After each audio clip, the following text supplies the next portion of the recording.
Welcome all to this exciting session on Sattology, continuing with a very eminent personality who has spoken last time, and this is regarding the Vijayanagara Empire. So we're going to go a little bit deeper in this particular module, and in this particular session, we're going to cover that how the spiritual gurus played an important role as an advisor to the king.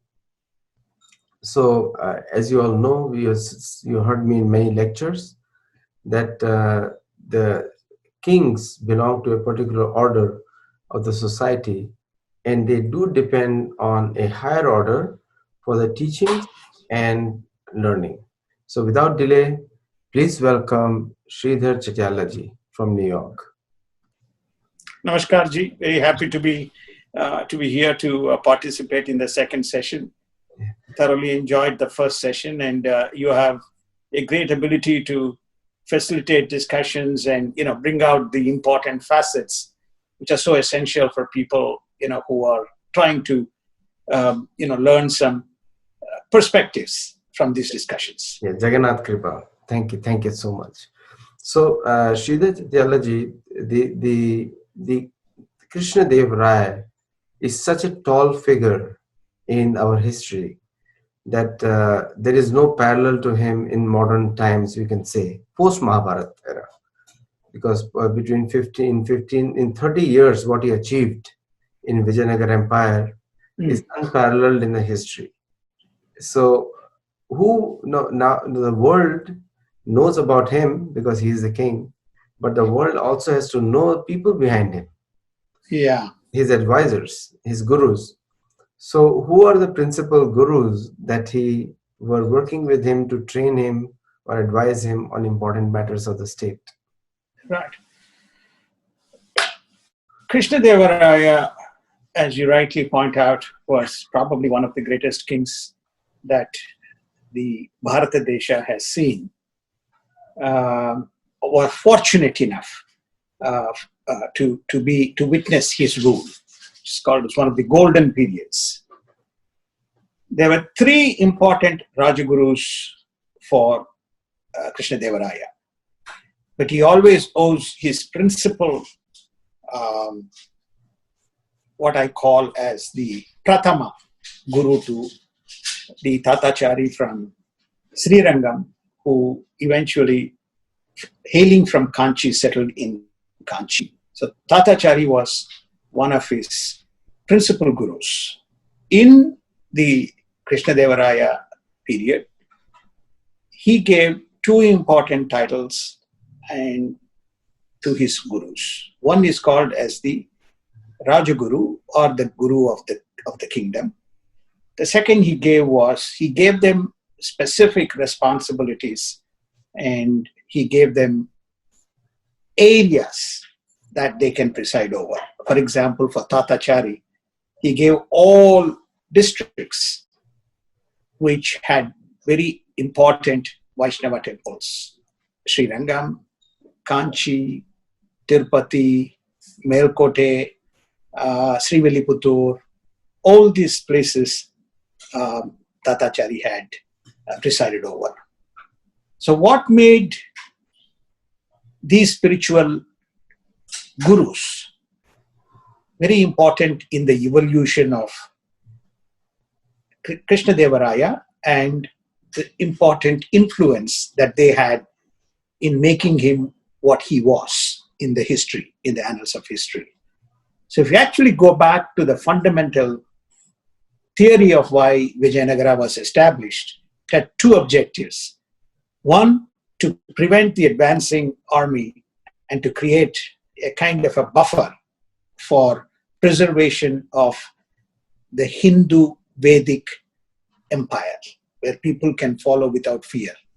The second was the advocacy, learning, and principles of Hinduism, or Sanatana Dharma, or the Vedic literature, to persist without the profound influence that pervaded north of India, or north of Western Ghats. If you come below Western Ghats, that entire area was under the influence of the Vijayanagara kind of empire. The empire was established. So Krishnadeva Raya carried the same mission. So the objective of the Rajagurus was to provide and make sure that these two important facets preserve and persist in their empire. Very good answer, and also very, very informative. Now, coming back to Tathachari and also Vyasatirtha, coming back to them. And Purushottama Bharati too, he was the 19th pontiff of Shringeri Sharda Peetham. These three played a significant role in the spiritual guidance as well as the development of Vedic literature and the construction, preservation, and maintenance of temples. Temple were not merely the format and forms where people come and worship. Much of our literature, much of what prevailed during that period, you can actually study through inscriptions in the various temples. Yeah, around. Temples were a place of education and social reformation, and also medicine also to many extent. Because when the British came there, they went to Vijayanagara Empire. These grand temples were the whole center of the social life of the people. Free medicines, free food, and free education were the hallmark of the people. And so it's well recorded in the history as well, but it has been not brought out to the public that why temples are important. And Krishnadeva Raya understood the importance of these temples, and he provided them all help is needed, including building, making structures which are wonders to people's eyes today. Many of the structures that he has built over there. Now, coming back to Vyasatirtha and very respectful Advaita philosophy. So, what is this Advaita philosophy that he preached? Dvaita. Vyasatirtha preached Dvaita philosophy. Dvaita philosophy. Dvaita, right, yeah. So what is that Dvaita philosophy? I think his format of, it is said the Vyasatirtha's period saw most important facet of what they call as the Haridasa literature. It is the praise of Lord Krishna. So the whole Bhakti Marga evolved during the Vyasatirtha period with two important poets, saints, during this period and the continuation. One is Kanakadasa and second is Purandaradasa.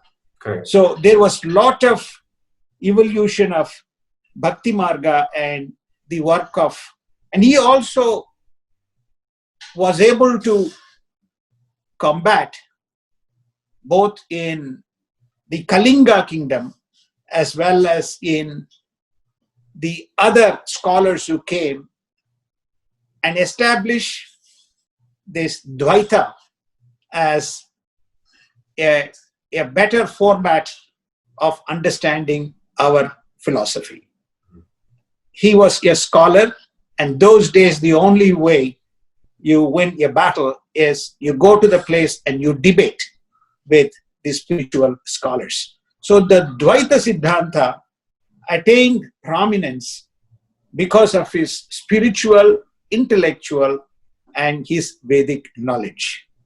So many branches were established in and around Hampi and began to expand, as if Tatacharya was about Ramanujacharya and Vedanta Desikan, school of Dvaita Siddhanta, Vyasatirtha established his own Dvaita Siddhanta, which is based on the Haridasa principle. And he, according to the history, he was able to win over the Advaitic, he was able to win Mimamsa, he was able to win over the Buddhist philosophy. Remember, during that time, there was also in Dharmasthala the Jain schools. So for you to establish your credentials, that your format is you have to win all these different branches. It does not mean the others walk away. They follow their own respective Vedantic Tattvartha. But Vyasatirtha's period saw this whole Haridasa Tattvartha prevail, and many branches were established by him. And of course, the Bhakti Marga, because since you come from that particular school, the worship of Vitala became very, very famous with the Udupi, the Vitala temple in Hampi, and then, of course, they were able to attract the devotees from Pandharipur. So the Haridasa worship and that branch acquired prominence during Krishnadeva Raya, Vyasatirtha, post Vyasatirtha. After Krishnadeva Raya, the thing continued with Veeranarasimhans. So this Vijayanagar Empire was very well known for its opulence. And I think I have not read anything more opulent than the Vijayanagar Empire after Yudhishthir Maharaj. Straight after Yudhishthir Maharaj, Chandragupta Maurya probably yes, but Krishnadeva Raya's opulence is considered like uncountable, unimaginable riches. So is it because of his context? So the spirituality was an integral part of Krishnadeva Raya. We can see that on his life mission. So is it because of the strength of the spiritual direction that he was able to maintain a balance for his kingdom, or is it because of his constantly being on war? What was the basis of richness of his kingdom? Well, I think that it is an integrated, that is why we say, which is namely in a dharmic, he lived a dharmic life. As a Kshatriya, he followed the essence and the principles of whatever is espoused within our Dharma. So, which is effectively that as a Kshatriya, he has to fight, he has to protect his subjects, and he has to spread the Siddhanta and the Vedanta that he believed in, and his spiritual gurus guided him in. So, therefore, I think to your question, what is the rationale of his opulence and magnificence that prevailed is he was also a great trader. So a lot of people came to trade with Vijayanagara kings, including Krishnadeva Raya. So when people came to visit, he was able to trade with the Portuguese, he was able to trade with even the Sultanate. Then when he conquered Kalinga, Veeragajapati, he was given precious jewels and riches from the Kalinga kingdom. All of that he showered on both his seers as well as in the temples that came up, renovated, built during his period. He leveraged, Hampi is full of rocks. So there's a lot of rock work that you can see in the architecture that developed during the Vijayanagara period. It doesn't matter whether you go to Tirupati, whether you go to Srirangam, whether you go to the Vitala temple in Hampi, whether you go to Melkote temple, or whether you go to Chaluvanarayana temple in Melkote, or whether you go to Veeranarasimha temple, or whether you go to Ahobalam, any of the places, or whether you can go to some of the temples in Karnataka, in Nanjangod, for example. All these temples have very rich stone architecture, which was very natural in that part of the country. Yeah, beautiful stories were told from the architecture. I've been to most of these places and I'm just mesmerized, and not just by devotion, but also with the quality of the architecture, which is people cannot estimate their wealth just where the buildings are so expensive. You see, there are two important facets of one is Vyasatirtha as well as Tatachari. Yeah, I'm The coming two to that. two principles just to is that they were great advocates and proponents of also agriculture, farming, and irrigation Mm, within their subject areas. In mhm. fact, Vyasatirtha was considered as a renowned thinker in irrigation, Irrigation, creating little in lakes, and Kalwe, it is called, or canals, the canals. So canals. he helped the people to enrich farming through very simple. So people had a lot of respect. And similarly, the Shringeri Jagat Gurus were worshipped as people with power to bring rain. Whenever there is famine, whenever there is no rain in a region, they will go and say, please, can you offer prayers? The rains will fall. So, like that, each of these gurus had very specific spiritual powers, which the Rajaguru, which the king was able to benefit from, and in the process, help all the subjects. So coming back to Tathachari, which you mentioned just now. So Tathachari, what was his strength in advising the king on? Tatachari was very renowned follower of Ramanuja and Vedanta Desika, and he is supposed to be an exponent on Sri Bhashya, which was composed by Ramanujacharya. What was his important? More important is that he himself was a poet. He has done a lot of philosophical work. Um, he presided over the specific temples. So what makes him different? There are three things that make him different within the context of being a spiritual kind of a leader. One thing that makes him different is that he presided over a vast empire of temples, Mhm.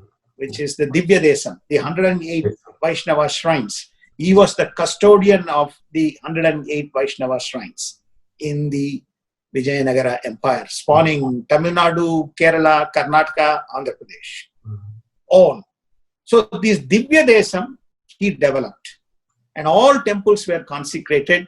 Wherever there was trouble, he was able to uh, get rid of the trouble, leveraging the Vijayanagara army. Now he was able to bring the army.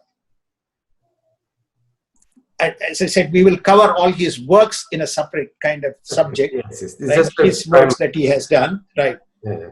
The second thing that is important is that he, in the process of both renovating the temples and restoring the temples from all these wrong people,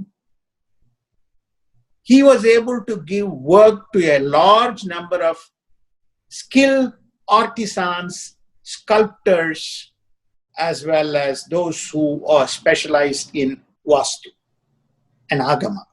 So all those facets, Shastras, flourished thanks to people like Tatachari, the Shringeri Jagat Gurus, as well as the Vyasatirtha foundation, those lineage.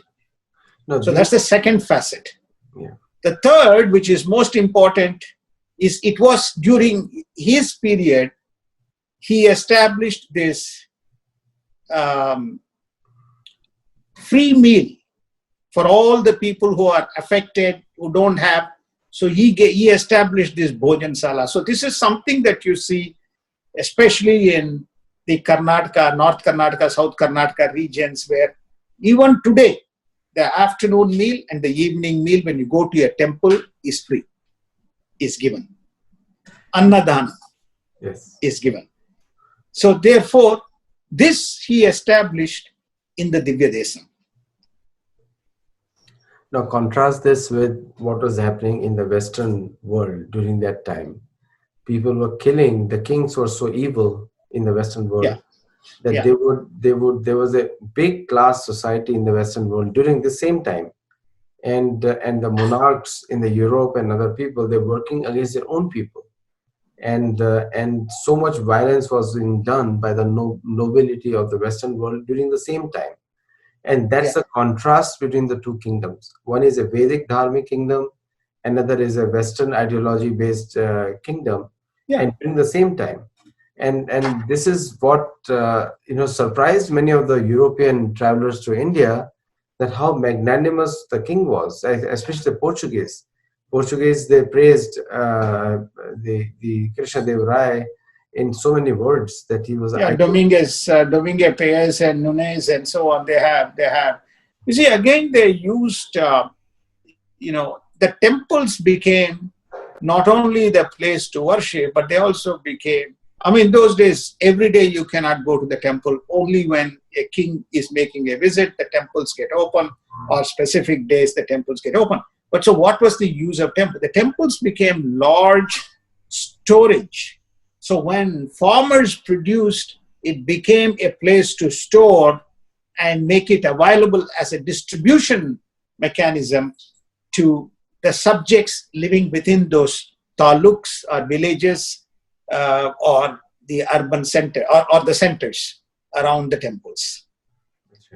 The third guru, which is Purushottam Purushottam Bharti too. Bharti II, and he is also a very important advisor to Krishnadeva Raya. Yeah, yeah. What was his strength in advising? Basically, they were worshippers of goddess Sharda. That Peetham itself established, Sringeri Sharda Peetham established, the 12th Pontiff established, Vidyaranya established the Vijayanagara Empire with spiritual and philosophical guidance to Harihara and Bukka. So all the Vijayanagara kings have a deep allegiance to the Sringeri Sharda Peetham, including the Peshwas as well as the Marathas as well had a great patronage. What is his kind of contribution? Is there's one specific instance which is, notwithstanding the fact at that point of time Vyasatirtha may have been a minister rather than a saint, just from a timing point of duration. When he wanted to do the Kalinga battle in 1516 to conquer Veeragajapati Rudra, he sought the blessings of Purushottama Bharati II, Jagat Guru Purushottama Bharati II.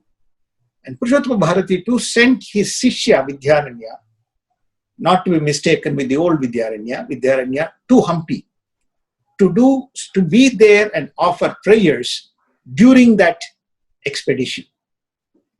So he stayed, Vidyaranya stayed in Hampi, offered the prayers on behalf of the Jagat Guru Purushottama Bharati II. And Krishnadeva Raya not only won the Kalinga battle, he came back, he retook Raichur, and he again routed the forces of Bijapur, Golconda, and re-established his ascendancy. When he got back, then the Mutt established several branches. He gave back to the Mutt several of those villages, Shimoga, Hayaluru, etc., the villages back to Sringeri Sharda Peeth. The branches were established. And just as you had Divya Desam for Tatachari, this whole Hampi and our surrounding regions for Vyasatirtha, some of the branches were established. So this is how he gave parts of his land, parts of the territories to the main religious, spiritual, philosophical mentors, gurus, who were not only the custodian of his subjects, but they were able to keep an oversight over the welfare of the people who were in those villages. That is Purushottama Bharati, Jagat Guru's contribution, especially that the Kalinga victory and retaking of Raichur and retaking those three, repossessing those three, Bahmani kingdoms. Sultanate, sorry, not Bahmani, Sultanate. Recently, one of my students and somebody was calling me, and they were saying that Hindus had no saints, and and I was totally perplexed. And these just three we have discussed. We have so many saints that the entire world will have. When if you compare it with them, there is no number can be higher than them. Even, and this is just one lineage we are discussing. We are not even discussing other saints. Yeah, So our saints, especially in the Sanatan Dharma or Hindu, whatever you call it, popularly called Hindu, it's filled with the stories of saints right yeah, from the creation, and goes billions of years back. And I don't like to. And being a Sattology club, we easily throw billions and millions here and there. We are not shy of that. So our culture, Sanatan Dharma, is filled with magnanimous saints, and those saints have guided kings for centuries. Unfortunately, today this is not. It has been replaced by a professional service, and that kind of quality of guidance is not available. So I think this type of culture of guidance to the state leaders is very much advisable. What do you yeah. think, Sridharji? No, I think even if we take our post-independence, forget the British, then the Mughal, take the post-independent.